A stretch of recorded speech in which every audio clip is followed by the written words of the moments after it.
Myla, yung bahay niyo nasusunog. Ano? Yung kapatid ko. Kita mo. Amy! Amy! Ate! Bilisan mo, ate! Ate! Sandali lang, Amy. Kuya, matagal pa ba yan? Tumawag ka ng bumbero. Sige, sandali lang. Wait lang, Amy. Wait lang. Ate! Wait lang, Amy. Sige, iwan ni ate.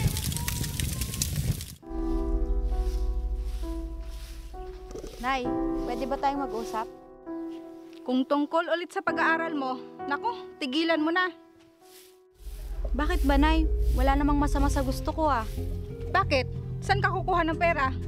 Laging ganyan na lang ang sinasabi nyo. Wala naman pong bayad sa public school. Aba, bakit?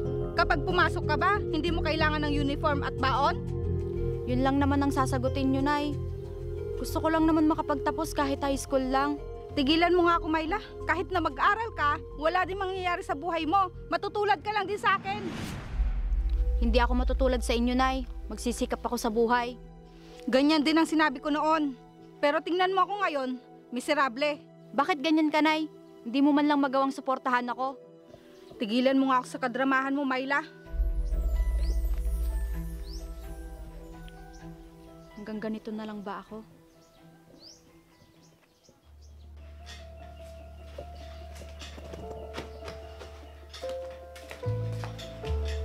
Nay, mano po? At talagang tinuloy mo pa yung pagpasok mo sa paaralan? Di ba sinabi ko na sa'yo, natigilan mo yung kahibangan mo? Nay, gusto ko lang naman to pa rin ang mga pangarap ko. Sana naman suportahan niyo ako kahit konti. Suportahan? Nagpapagod ka lang, Myla. Sa tingin mo, makakapagtapos ka? Huwag ka nga managinip ng gising. Hindi na nga ako humihingi ng pampaaral sa inyo. Tapos ganyan pang maririnig ko sa inyo. Aba, dapat lang. Ikaw lang naman na may gusto niyan eh. Alam nyo, hindi ko na kayo maintindihan. Anak niyo ako pero kayo mismo ang tutol sa mga pangarap ko.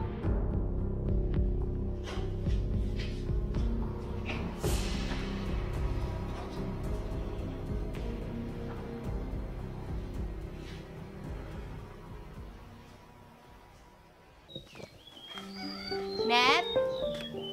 Net? Oh, Myla. Napadalaw ka. May problema ba?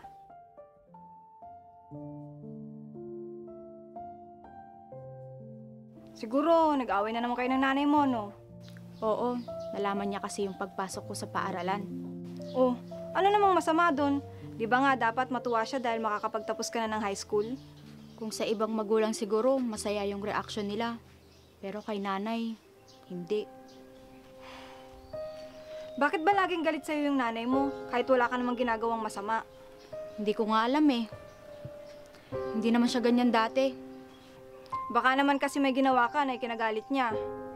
Nagsimula lang naman yan si nanay nung nawala yung bunso kong kapatid. Bakit? Anong nangyari?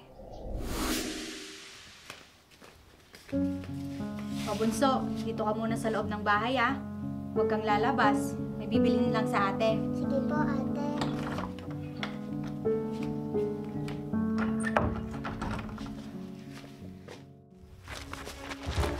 Myla, yung bahay niyo nasusunog. Ano? Yung kapatid ko! Kita mo.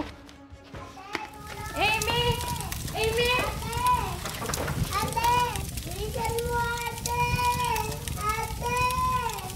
Sandali lang, Amy. Kuya, matagal pa ba yan? bukod Tumawag kami. ka ng bumbero. Sige, sandali lang. Wait lang, Amy. Wait lang.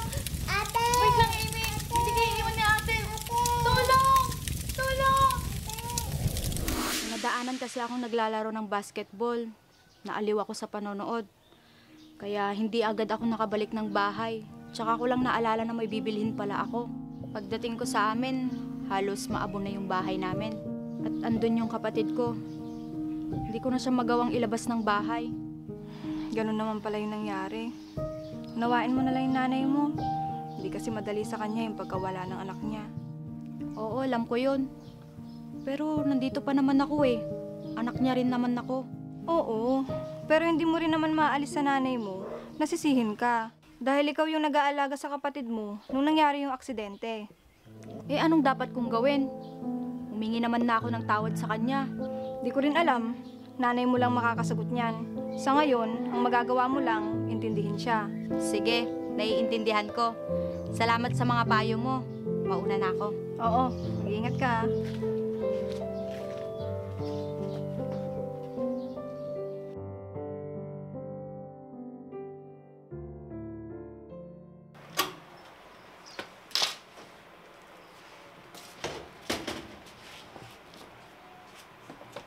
Nay, pwede ba kayong pumunta sa paaralan ko? Bakit? Ano namang kalokohan na ginawa mo? Wala. Yan na nga bang sinasabi ko eh. Pati sa pag-aaral mo, wala ka nang magandang gagawin? Kapatid mo nga, ginawan mo ng masama, ibang tao pa kaya? Alam nyo, Nay, alam ko galit pa rin kayo dahil sa nangyari sa kapatid ko. Pero yung pag-isipan ako ng hindi maganda, sumusobra na kayo. Gusto ko lang naman kayong papuntahin sa paaralan ko para magsabit ng medalya. Pero kung ano-ano agad yung mga sinasabi nyo, alam kong kasalanan ko kung bakit nawala yung kapatid ko. Pero hindi ko naman ginusto yun. Kung alam nyo lang kung gaano ako nasasaktan. Dahil simula nung nawala yung kapatid ko, nawalan na rin ako ng ina.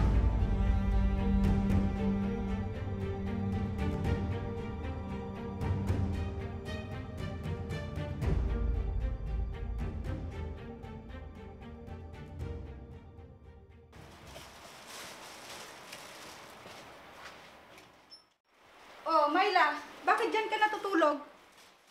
Myla? Myla, anak? Myla, anong ginawa mo? Tulong! Tulong! Gising, Myla! Tulong!